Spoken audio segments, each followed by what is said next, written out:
दोस्तों, ये कहानी का दूसरा पार्ट है। कहानी का पहला पार्ट सुनने के लिए आप चैनल के वीडियो सेक्शन में जा सकते हैं, या फिर मैं इस वीडियो के डिस्क्रिप्शन में भी लिंक दे दूंगा, तो आप वहां से भी जाकर पहला पार्ट देख सकते हैं। तो आइए अब शुरू करते हैं कहानी का दूसरा पार्ट। रेहान गुस्से में घर में घुसते हुए कहता है, कहाँ बिजी हो घंटों से? कब से फ़ोन कर रहा हूँ, तुम्हें मेरी कॉल दिखाई नहीं दे रही? नाजिया फ़ोन काटते हुए कहती है, चलो अम्मी, आपके दामाद हुजूर आ गए हैं, बड़ा भड़क रहे हैं, देखूं ज़रा कौन सा पहाड़ टूट पड़ा है। रेहान, तुम अपनी अम्मी से मेरे बारे में इस तरह बात करती हो? क्या ही इज्जत करेंगी वो मेरी? नाजिया, हरकतें हैं तुम्हारी इज्जत करवाने वाली। छोड़ो, ये बताओ क्यों फ़ोन पे फ़ोन किए जा रहे थे? रेहान, वो मैं कहीं नौकरी के लिए अप्लाई कर रहा था, मेरा आधार घर पर ही रह गया था, उसी का फ़ोटो मंगाने के लिए तुम्हें फ़ोन कर रहा था। पर तुम्हें अपनी अम्मी से बातें करने से फुर्सत मिले तब सुनोगी ना तुम मेरी। नाजिया, हाँ तो इसमें इतना भड़कने वाली क्या बात है? अपनी अम्मी से ही बातें करती हूँ, तुम्हारी भाभीियों की तरह गैर मर्दों से तो बातें नहीं करती। रेहान, तुम्हारी प्रॉब्लम क्या है? तुम हर बात में मेरे घर वालों को क्यों खींच लेती हो? नाजिया, भाई वाह, ये बढ़िया है। ये हमारी अम्मी के बारे में जो मर्जी बोलते रहे तो कोई बात नहीं, हम इनकी भाभीियों का नाम भी ले लें तो मिर्चें लग जाती हैं।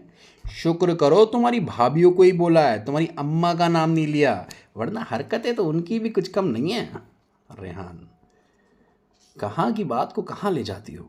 तुमसे तो कुछ कहना ही बेकार है।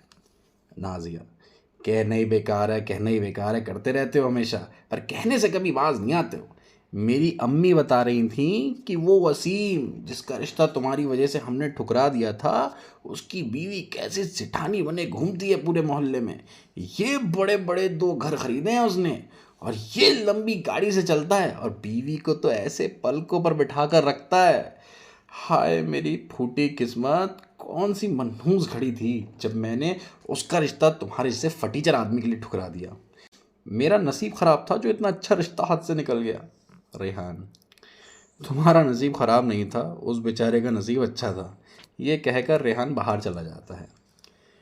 नाजिया पीछे से चिल्लाती रह जाती है, ये घुन्नी औरतों की तरह बात बोलकर भाग क्यों रहे हो? यहाँ आओ तो बताऊँ किसका नसीब अच्छा है और किसका ख़राब। कट्टू। नाजिया कमरे में एंटर करती है। रेहान फ़ोन पर वसी से बात कर रहा है। रेहान फ़ोन पर, नहीं भाई, नहीं आ पाऊँगा।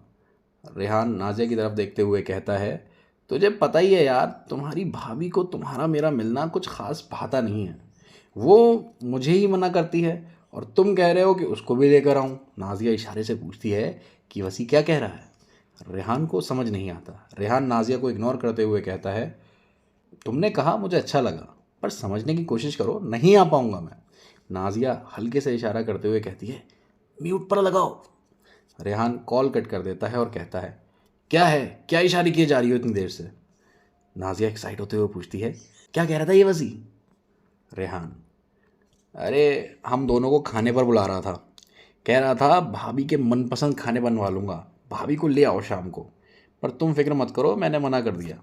नाजिया, हाय अल्लाह, कैसा पागल आदमी पल्ले पड़ा है, ज़िंदगी में पहली बार वो मक्की चूस खाने पर बुला रहा है और इन साहब ने मना कर दिया। अभी फ़ोन करो, अभी के अभी फ़ोन करो और बोलो हम आ रहे हैं। रेहान, पर नाजिया मैं मना कर चुका हूँ, अब कौन से मुंह से कहूँगा कि हम आ रहे हैं? नाजिया, कितने मुंह हैं तुम्हारे पास, इसी मुंह से फटाफट बोलो। रेहान, पर नाजिया, परवर कुछ नहीं, फटाक से फ़ोन लगाओ और बोलो हम आ रहे हैं। रेहान फ्रस्ट्रेशन में सर हिलाता है और फ़ोन लगाने लगता है।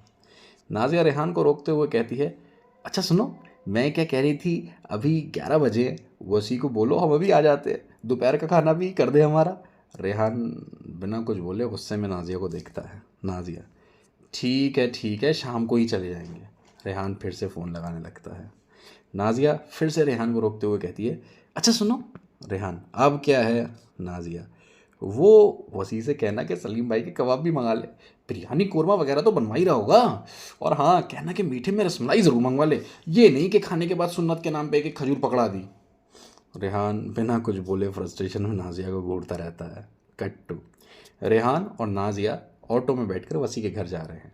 रेहान ऑटो साइड में रुकवाता है। नाजिया, अरे यहाँ क्यों रुकवा लिया, वसी का घर तो आगे है ना। रेहान, घर तो आगे है, पर यहाँ मिठाई का डब्बा लेने के लिए रुकवाया है। नाजिया चौंकते हुए कहती है, मिठाई का डब्बा? कैसा मिठाई का डब्बा? रेहान, अरे किसी के घर दावत पर जा रही हो, खाली हाथ जाओगी? नाजिया, तुम्हारा फटीचर दोस्त कौन से मिठाई के डब्बे लेके आता है? वो भी तो खाली हाथ ही हिलाते हुए चला आता है। रेहान, तुमने उसे आज तक खाने पर बुलाया ही कब है जो वो डब्बा लेकर आएगा? नाजिया, अल्लाह देखो तो कैसी बातें कर रहा है ये इंसान। वो तुम्हारा बगैर दोस्त बिना बुलावे तो इतनी बार आकर फ्री में खा चुका है, बुलावे की ज़रूरत है उसको? रेहान ऑटो से उतरते हुए कहता है, तुम बैठो मैं डब्बा लेकर आता हूँ। नाजिया हैरान होते हुए कहती है, लो मैं इतनी देर से फारसी में बयान कर रही थी क्या, जो समझ नहीं आया? चुपचाप अंदर आके बैठ जाओ, कोई डब्बे वब्बे की ज़रूरत नहीं है। रेहान गुस्से में ऑटो में बैठते हुए कहता है, भैया वापस घुमा लो, मैं ऐसे किसी के घर खाली हाथ दावत खाने नहीं जा सकता। ऑटो वाला ऑटो स्टार्ट करके घुमाने लगता है। नाजिया एंड कर कहती है, ठीक है ले लेना मिठाई, चलो अब। रेहान फिर से मिठाई लेने के लिए उतरने लगता है। नाजिया उसे रोकते हुए कहती है, अरे यहाँ से नहीं, आगे से लेना, यहाँ बहुत लूट मची रहती है। कुछ दूर जाकर नाजिया ऑटो साइड में लगवाकर रेहान से कहती है, जाओ ले आओ मिठाई। रेहान हैरान होते हुए कहता है, यहाँ कौन सी मिठाई की दुकान है? नाजिया एक छोटा सा खोखा दिखाते हुए कहती है, वो देखो वो है पप्पू भाई का खोखा, उनसे पेड़े ले आओ, बहुत बढ़िया पेड़े बनाते हैं। छोटी सी दुकान देखकर रेहान गुस्से से लाल होने लगता है। नाजिया, अरे मुंह क्या बना रहे हो, यहाँ कोई ऐसे वैसे पेड़े नहीं मिलते हैं, पप्पू भाई के मशहूर पेड़े मिलते हैं यहाँ। रेहान मूड ख़राब करते हुए पेड़े लेने चला जाता है। नाजिया पीछे से आवाज़ लगाते हुए कहती है, सुनो, आधा 1 किलो के चक्कर में मत पड़ना, 250 ग्राम लाना, 2 लोग हैं वो खाने वाले, 250 ग्राम ही बहुत है। यह सुनकर ऑटो वाला मुस्कुराने लगता है। नाजिया शीशे में ऑटो वाले को मुस्कुराते हुए देख लेती है। नाजिया गुस्से में पूछती है, ए भैया ये बत्तीसी किस खुशी में दिखा रहे हो? तुम शायद मेरे बारे में जानते नहीं हो, जो मेरा दिमाग ख़राब हो गया ना तो वो मार मारूंगी, वो मार मारूंगी। तुम तो छोड़ो, तुम्हारा ये ऑटो भी बलखइयाँ खाते हुए गिरेगा। कट्टू। ऑटो वसी के घर पहुंच जाता है। नाजिया उतर कर थोड़ा आगे बढ़ती है। रेहान ऑटो वाले को पैसे देता है। पैसे लेते हुए ऑटो वाला रेहान से कहता है, भाई साहब बुरा मत मानना पर आपकी बीवी बहुत बदतमीज़ है। नाजिया ऑटो वाले को ये कहते हुए सुन लेती है। नाजिया तेज़ से ऑटो वाले की तरफ आते हुए कहती है, क्या बोला तू, क्या बोला? ऑटो वाला पैसे छोड़कर घबरा कर ऑटो स्टार्ट करता है, पर घबराहट में उससे ऑटो स्टार्ट नहीं होता। नाजिया इधर उधर देखती है और उसको एक ईंट पड़ी हुई दिखती है। नाजिया ईंट उठाते हुए कहती है, रुक अभी दिखाती हूँ तुझे बदतमीज़ी क्या होती है। ऑटो वाला ऑटो छोड़कर भाग जाता है। इतने में अंदर से वसी निकल कर आता है। नाजिया चिल्लाकर कहती है, तिग मत जाइयो बेटे, तेरी ज़िंदगी का आखिरी दिन कर दूंगी। वसी पूछता है, क्या हुआ भाभी? नाजिया वसी से कहती है, जाओ ज़रा भाग के पकड़ लियो उसको। वसी ऑटो वाले की तरफ बढ़ता है। रेहान उसे रोकते हुए कहता है, अमा रुको, कहाँ चक्कर में पड़े हो? कट्टू। रेहान, नाजिया, वसी और वसी की बीवी चारों लोग बैठकर खाना खा रहे हैं। रेहान एक निवाला मुंह में डालकर कहता है, भाई वसी मियाँ किस्मत वाले हो, भाभी माशाल्लाह खाना तो बहुत खूब बनाती हैं। वसी की बीवी मुस्कुराते हुए कहती है, शुक्रिया भाई। नाजिया बीच में बोल पड़ती है, बीवी ज़्यादा खुश होने की ज़रूरत नहीं है, ये तो ऐसे ही लिहाज में कह रहे हैं, बाकी खाना तुम्हारा कोई बढ़िया बढ़िया नहीं है। इतनी तेज़ तो मिर्च कर रखी हैं जैसे मेहमान को खिलाना ही नहीं चाह रही। बस 2 निवाले खाए और मिर्ची से सी सी सी सी करता हुआ उठ जाए और पानी पी पी के अपना पेट भर ले। ये कोई पकवान में पकवान है? और बोटियों का तो हाल तो देखो। ज़ोर से हंसकर कहती है, अरे मैं भी क्या बात कर रही हूँ, बोटियाँ तो हैं ही नहीं, हड्डियाँ हैं, बाकी बोटी के नाम के छींचड़े काट कर दे दिए कसाई ने। वसी को देखते हुए कहती है, सस्ती जगह से लाए होगे गोश्त? गोश्त तो हमारे अब्बा लाते थे, पता जब ज़माने में 120 रुपये गोश्त मिलता था, उस दौर में हमारे अब्बा 250 रुपये गोश्त लाते थे। और गोश्त होता था, ओ हो, ऐसी छोटी छोटी साफ साफ कटी हुई बोटी। हमारी अम्मी तो गोश्त पकाने से पहले आधे घंटे तक बैठ के गोश्त को निहारती रहती थी। वसी की बीवी चिढ़कर बीच में बोलती है, आपकी अम्मी के पास फालतू वक्त ज़्यादा होगा। वसी बात को टालते हुए कहता है, अरे ये सब बातें छोड़िए भाभी, आप कोरमा छोड़िए, बिरयानी निकालिए। नाजिया, हाँ भाई बिरयानी ही निकालनी पड़ेगी, कोरमा तो कुत्तों के खाने के लायक बना है। वसी की बीवी जवाब में कहती है, तभी माशाल्लाह आपने बड़े चाव से खाया है। रेहान की हंसी छूट पड़ती है।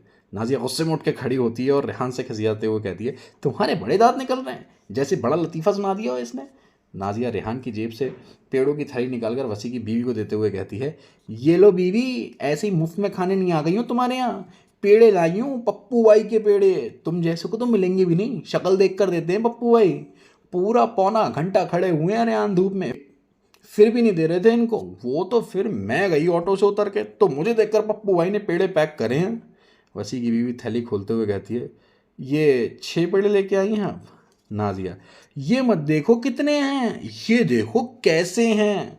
हमने तो उनसे 3 किलो कहा था, सोचा था 2 किलो तुम्हें दे देंगे, 1 किलो हम ले जाएंगे, लेकिन पप्पू भाई बोले ना भाई ना, 3 किलो पेड़ों के लिए तो 3 महीने पहले नंबर लगाना पड़ता है, अब तो सिर्फ 250 ग्राम दे सकते हैं, तो मजबूरी में हम इतने ही ले आए। वसी की बीवी शाइस्ता थैली में से एक पेड़ा निकालकर हंसते हुए कहती है, इनके पप्पू भाई के पेड़े में तो कीड़ा लगा हुआ है, काफ़ी पुराने लगते हैं, सड़ गए हैं शायद। नाजिया, अब बहन तुम्हारी किस्मत में ही कीड़े हैं तो हम क्या करें, बताओ। हम इतनी मुश्किल से पप्पू भाई के पेड़े लेके आए, पर तुम्हारी शक्ल देख के बेचारे पेड़े भी सड़ गए। हंसते हुए आगे कहती है, बेचारा वसी पता नहीं कैसे अब तक जिंदा है। रेहान को देखते हुए कहती है, मैं जा रही हूँ, तुम तो अभी आओगे नहीं, अभी घंटा भर माफ़ी मांगोगे। जाते जाते नाजिया वसी से कहती है, वैसे तुम्हारी बीवी की मनहूस शक्ल देख के तो पेड़े सड़ गए, ऐसी मनहूस औरत के हाथ का तो पानी भी ना पीऊँ, पर क्या करूँ, रिज़्क की बेद भी नहीं देखी जाती मुझसे, इसलिए जो बिरयानी बनाई थी मेरे लिए वो रेहान के हाथ पैक करके भेज देना, सुबह खा लूँगी। ये कहकर नाजिया चलने लगती है। फिर अचानक से पीछे मुड़कर वसी से कहती है, अच्छा सुनो, वो गंदा से जो कोरमा बनाया था ना वो भी पैक कर देना, मैं देखूंगी सुबह को कुछ कर करा के ठीक करूंगी उसको। ये कहकर नाजिया बाहर चली जाती है। नाजिया के बाहर जाते ही रेहान बोलता है, भाभी मैं आपसे बहुत माफ़ी चाहता हूँ, इसलिए मैं इसको कहीं लेकर नहीं जाना चाहता, जहाँ भी ले जाता हूँ हर जगह ऐसे ही शर्मिंदा करवाती है। कट्टू।